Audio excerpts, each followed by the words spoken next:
மொத்தம் 108 நூலகங்களுக்கு 8 லட்சம் புத்தகங்களை கொடுத்து உலக சாதனை செய்யும் முயற்சியில் சிக்ஷா அமைப்பினர் ஈடுபட்டுள்ளனர்.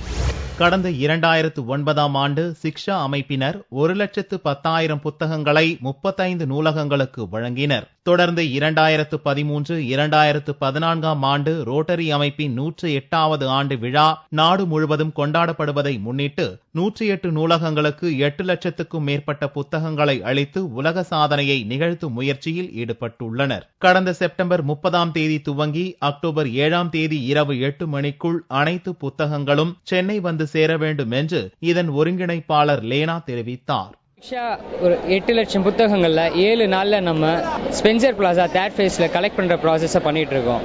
இது எதுக்கு இந்த சிக்ஷா இந்த அமைப்பு அப்படின்னு பார்த்தா, தேவைப்படும் புத்தகங்கள்ல தேவைப்படுற மனிதர்களுக்கு கொண்டு போய் சேர்க்கறது தான் எங்களோட நோக்கமே.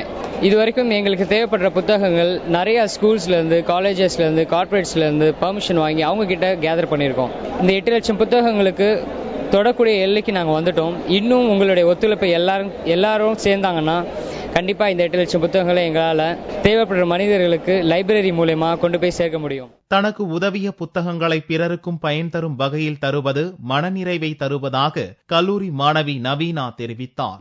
காலேஜ்ல இருந்து கிட்டத்தட்ட 2000க்கும் மேற்பட்ட புக்ஸ் நாங்க கலெக்ட் பண்ணிருக்கோம். நான் ஒரு 20 புக் டொனேட் பண்ணிருக்கேன். அது மட்டும் இல்லாம ஸ்கூல்ஸ், கார்ப்பரேட் சைட்ஸ், அப்புறம் வீடு வீடா போய் கதவு தட்டி எல்லா இடத்துல இருந்தும் நாங்க புக்ஸ் வாங்கிட்டு இருக்கோம். இது ஒரு நோபல் காஸ். இது ஒரு நிறைய பேருக்கு பயனளிக்கிற ஒரு விஷயமா இருக்கும் நான் நம்புறேன்.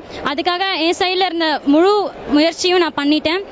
இதுக்காக எல்லாருமே உதவி பண்ணணும்னு நான் நினைக்கிறேன். சென்னையில் அக்டோபர் 5 மற்றும் 6ஆம் தேதிகளில் நடந்த ரோட்டரியின் 2 நாள் இளைஞர் மாநாட்டுக்கு வந்திருந்த தலைவர் ராண்டி பூர்டன் இந்த முயற்சியில் ஈடுபட்டுள்ள அனைவருக்கும் தன் பாராட்டுகளையும் வாழ்த்துகளையும் தெரிவித்தார்.